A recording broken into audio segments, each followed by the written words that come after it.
Welcome to Matt's Financial and Geopolitical from the Frontier. Thank you for stopping by. I hope the weekend went well.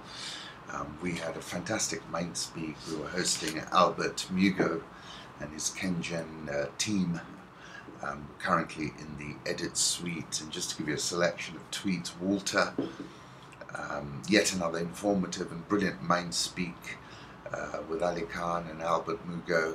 Energy, carbon pricing, evening well spent. Joshua was there, Oligara.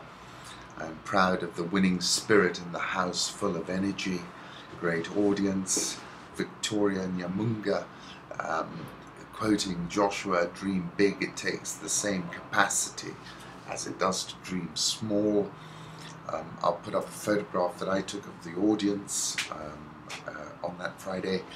And very powerful investment case made for Kengen, and Albert was basically saying that he was expecting the availability of power to stimulate demand, and I think he's right. So that's in the edit suite with Rufus, and the moment we publish it, I'll sort of amplify and broadcast it. My home thoughts. Pedestrians are seen in front of the US Capitol in Washington, D.C. as snow continues to fall. January the 22nd, 2016.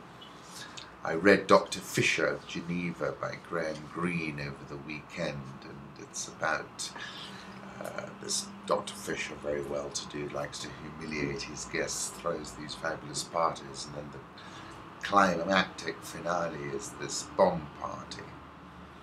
The party is held outside sometime around New Year's Day, and the guests are kept warm via enormous bonfires around Dr. Fischer's lawn.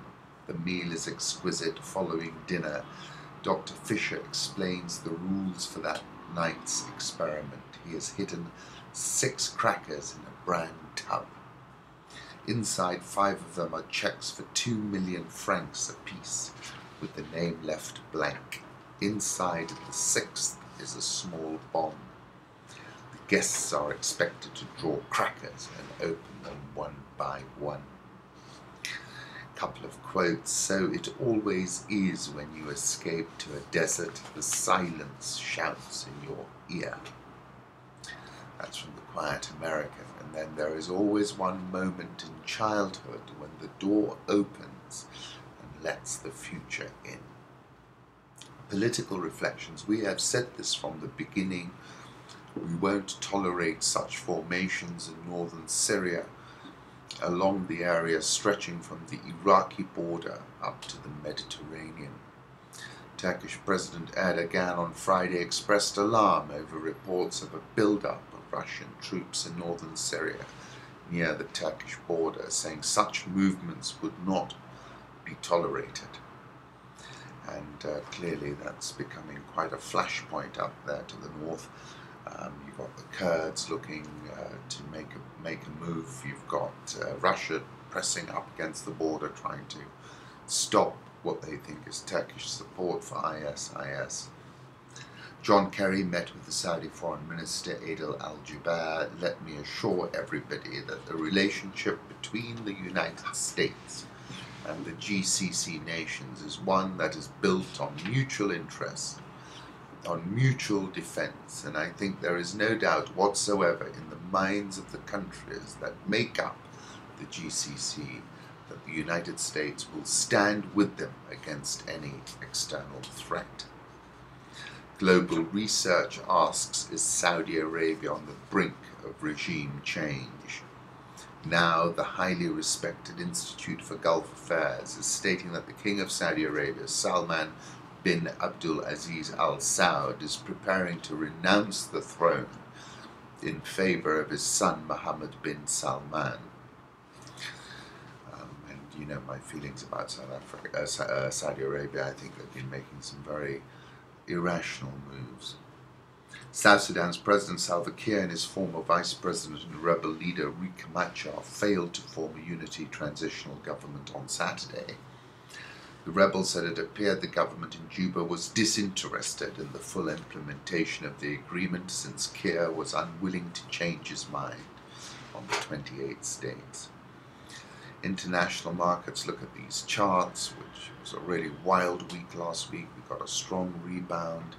It's a question whether is it a dead cat or one of the best buying opportunities ever seen. Currency markets, euro 108.15, dollar index 99.53, Japanese yen 118.52, and the dollar was touched a 2-week high of 118.88 on Friday. Swissy 101.42, the pound back below 143, 142.88.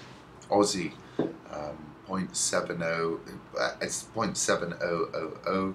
India rupee 67.585. South Korean won 1193.24.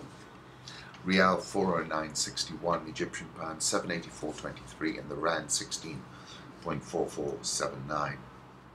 I'll put up a 3-month chart of the dollar index. My target's 110. At the end of the year, euro dollar still holding above these key levels, which are 104.80 to 105.50. It's trading at 108.16, though Draghi did his best to drag it lower.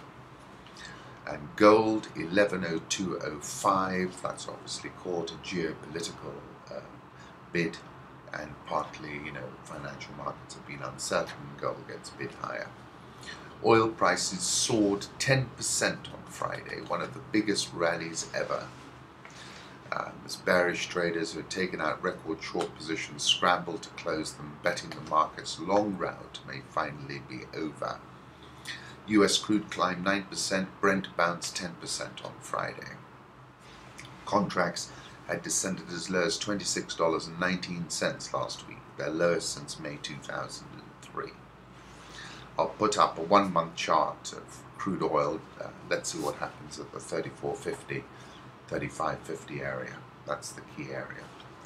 Volatility in the cocoa futures market is soaring. A measure of 60-day price volatility on Thursday climbed to a 13-month high. Cocoa's dropped 16% from a 4-year high on December the 7th on indications that pricey beans curbed demand. And then I learned the London-based Liv-ex Fine Wine 50 index of top Bordeaux fell just 0.7% last year, bottoming out after 5 straight annual declines. It was always thought it was a safe haven. Zanzibar's to hold presidential election rerun on March the 20th. This was long overdue. FDI flows into Africa fell 31.4% year on year to 38 billion, with Central and Southern Africa registering the largest declines. FDI into South Africa fell 74% to $1.5 billion, a far steeper decline than experienced by the rest of the continent. On a global basis, UNCTAD projects a decline in global FDI this year. Standard Bank chief economist Gulam Balim said South Africa would continue to benefit from the African growth story and would continue to be a magnet for capital in the longer term. South African all-shares surged 2.98% on Friday, but it remains down 5.98% this year. Dollar rand, let me put up a 6-month chart, still looking for 20. Egypt said to get $20 billion of oil products from Saudi Arabia. This is not an immediate delivery, but over a period of time. The Egyptian EGX 30 bounced to 3.15% on Sunday. It's now down 15.88% year to date. Nigeria all share, that's down 16.81% year to date. And the Ghana Stock Exchange Composite Index outperforming, up 0.26% in 2016. Quartz has a story: don't underestimate the power of Africa's informal sector in a global economy. The informal economy in Africa is big business. The ILO estimates that its average size as a percentage of GDP in sub-Saharan Africa is 41%. This ranges from under 30% in South Africa to 60% in Nigeria, Tanzania and Zimbabwe. Also a huge employer, represents about 3/4 of non-agricultural employment and about 72% of total employment in sub-Saharan Africa. About 93% of new jobs created in Africa during the 1990s were in the informal economy. Rezidor plans to build 35 hotels across Africa in 4 years. They've just opened Radisson Blu in Nairobi on Friday. The hotel was developed by a Kenyan investor and 3 Scandinavian funds at a total cost of $88 million. We see Africa as the continent of opportunity. Neumann said, "We've been focusing on Africa for some time, and we are now recognized for having the largest amount of hotel rooms under development in sub-Saharan Africa." This is a country, talking about Kenya, which has an enormous future. It has unparalleled natural beauty, and Nairobi is an international great city. Kenya Airways is a recognized international airline, which is very important for the African continent. We together need to do everything possible to promote this city and this country.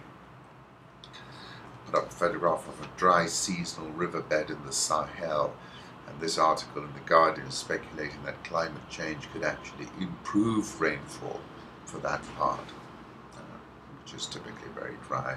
My piece over the weekend is, who is the puppeteer? A puppeteer is a person who manipulates an inanimate object, such as a puppet, in real time to create the illusion of life. The puppeteer may be visible to or hidden from the audience. A puppeteer can operate a puppet directly, using strings, rods, wires, electronics, or directly by his or her own hands placed inside the puppet or holding it externally. You have to admit that there's been a concerted effort to undermine the bona fides of the government's Eurobond issues. When I was in London, I used to enjoy going to the Royal Festival Hall and listening to the orchestra play. And over the last few weeks, it is as if I was at the festival hall. Ah, look, that's the violin. Then you might open the Nation and say to yourself, that's the percussion. And oh, look over there, the string instruments, and on it has gone. A seriously good orchestra, of course, plays their individual musical instruments well and makes sweet music together. The Eurobond Orchestra made some good points, but it's now become an awful racket, a cacophony even, a harsh, discordant mixture of sounds. The orchestra made sweet music whilst the audience was the domestic echo chamber. Then once the puppeteer took it outside the confines of the Kenyan hotbed, things have begun to unravel. To impugn the Federal Reserve Bank, JP Morgan, and Qatar National Bank, the second largest bank in Africa and the Middle East in terms of assets, and therefore on the roster by right, and to sweep them up in a billion-dollar heist exhibits a fundamental ignorance of how capital flows around the world, and is a self-harm type of accusation to make. Just think about why these institutions put their neck on the line for a transaction that probably represents 0.0001% of their revenues. It would be an insane risk-reward trade, especially in the new normal where banks and institutions are so nervous about risk-taking, and every transaction has a compliance officer all over it like a bad rash. Big global institutions are not interested in getting caught on the wrong side of this new 21st century compliance policeman. That fact that Barclays PLC is searching for an exit out of Barclays Africa informs us of this, and why this game is not worth a candle. President Zuma behaved like a fugitive at Davos last week, skipping all his panel discussions. And this orchestra of ours, with its behind-the-scenes conductor, would be behaving no differently if they took this cacophony outside our borders. Let's now turn to the economy and inspect what's happening, because a lot is, and if you blink, you're going to miss a positive story. According to Charles Robertson, author of The Fastest Billion and chief economist of Renaissance Capital, a big improvement in both the budget and the current account. The authorities are squeezing those deficits hard, really hard. We estimate that the budget deficit was 11% of GDP in the 12 months through March 2015, but was aggressively cut to 8% through September 2015. A 3-point improvement is impressive. In any country to achieve it in 6 months is remarkable. The current account deficit is on track to meet 7.6% of GDP as an annual target. This is big, and I've already written about it, and it is continuing to trend better and informs us why the shilling has been so Teflon. As an investor, you need to seek the signal in the cacophony, and the shilling is emitting a very powerful signal. Rezidor of Standard Chartered Bank swung through Nairobi last week. We're still relatively optimistic and looking at the continuation of the growth uptrend in Kenya, which we think will be within reach of 6% from 2016. Take a look around Africa and you will note there are winners and losers, and that Kenya is very definitely with the winners. I expect South Africa and Nigeria to be close to 0% GDP in 2016. Another point to note is that we have gotten lucky with the weather. I once joked that to be a good economist in Kenya, you need to be a good meteorologist. The way I see it, we've been really lucky. There is plenty of collateral damage from the El Nino weather pattern, but we have gotten lucky. The agri-economy is doing just fine. Africa Confidential in its latest edition wrote, secondly, the commodity price crash cannot all be blamed on China, and it is not blighting all Africa's exports. For example, export earnings from cocoa, coffee and tea look set to hold up in both the increasingly lucrative specialist markets and in the traditional bulk purchase markets. The dream of oil is now over the horizon, but there's a lot of positive momentum out there, and it's not getting drowned out by the cacophony, but is beginning to rise above it. World's biggest tea auction, seen as a house of collusion, I think automating your system will go a long way to dispel some of the perceptions that this is a house of collusion, President Kenyatta said. People believe that you just come here to showcase, but the real deals are done at night. Kenya shilling 102.315, Teflon. Nairobi all share down 6.33% year to date at a 13-month low. NSE 20 at a 43-month low and down 7.26% year to date. But bear in mind, most of Africa was sold out since the beginning of January.